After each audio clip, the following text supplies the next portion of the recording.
This is Politicus News with Sarah Jones, and here's what's happening. It's been a kind of a crazy week.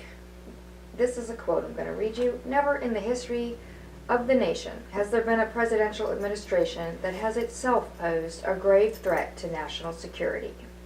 Jason Easley wrote that in PoliticusUSA today, and that's where we stand right now under President Trump. Between the Russia investigation to all of the scandals going on, there was a whistleblower that busted the Trump White House for giving at least 30 security clearances to people who potentially pose a national security threat for serious disqualifying issues involving foreign influence, conflicts of interest, concerning personal conduct, financial problems, drug use, and criminal conduct. Sounds like your basic Trump administration nominee. Trump's son-in-law and close aide, Jared Kushner, is one of the 30 White House officials who was denied a security clearance. Kushner's was overruled at the behest of President Trump. And that is yet another thing the Trump administration has lied about, as they previously claimed that they weren't involved in the override of Kushner's security clearance denial. This is unprecedented. It has never happened under Presidents Obama or Bush. Knowingly and willfully jeopardizing national security by not protecting the country is an impeachable offense. The White House has been refusing to turn documents over to Congress so that it could perform its constitutionally mandated oversight. So Representative Cummings, as chair of the House Oversight Committee, is going to issue subpoenas for all information regarding the security clearances. Additionally, on Monday, House Intelligence Committee Chair Representative Adam Schiff announced that his committee would also be working with the Oversight Committee on this investigation. So this is all going on in the background of the Russia investigation and the numerous Trump administration scandals. And you might ask yourselves, how else are Republicans undermining democracy? Well, Senate Majority Leader Mitch McConnell is planning to change the Senate rules so that he can ram more Trump judge nominees through.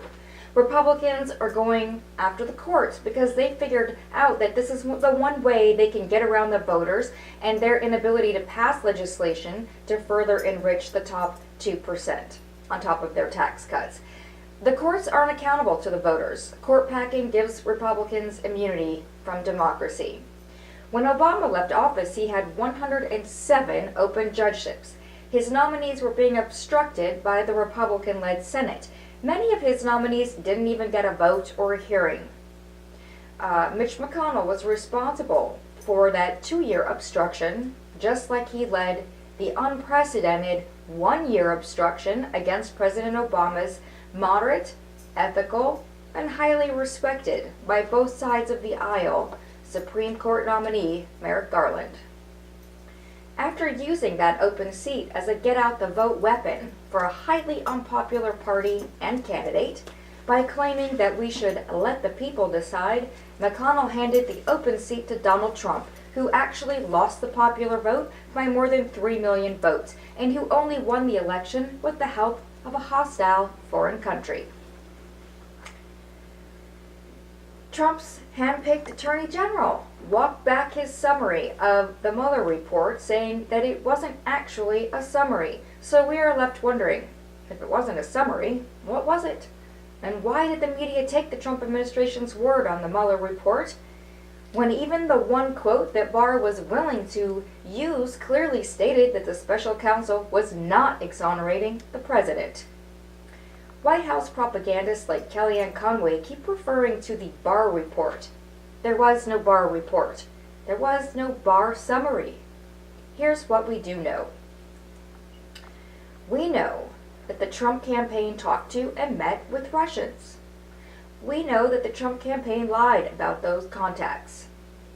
We know the conspiracy happened in plain sight. It just didn't meet judicial requirements for prosecution. So did obstruction, and we don't know whether that meets the requirements for prosecution. The Trump administration lies constantly. This is another fact. House Judiciary Democrats have said they're going to subpoena the full Mueller report on Wednesday, if it isn't provided by their deadline on Tuesday. Republicans at every turn are undermining the will of the people. And President Trump has done nothing yet to protect our next election from ongoing Russian attacks. Join me on Friday morning for the next episode of 100% People-Driven Politicus News with Sarah Jones. You can find our episodes on PoliticusUSA at the top of the page. To get alerts or new videos, join us on Facebook and YouTube and subscribe to our newsletter. And if you're hearing the noise in the background, we have a Politicus puppy who is a part of every one of our newscasts. We are independent and the facts are real.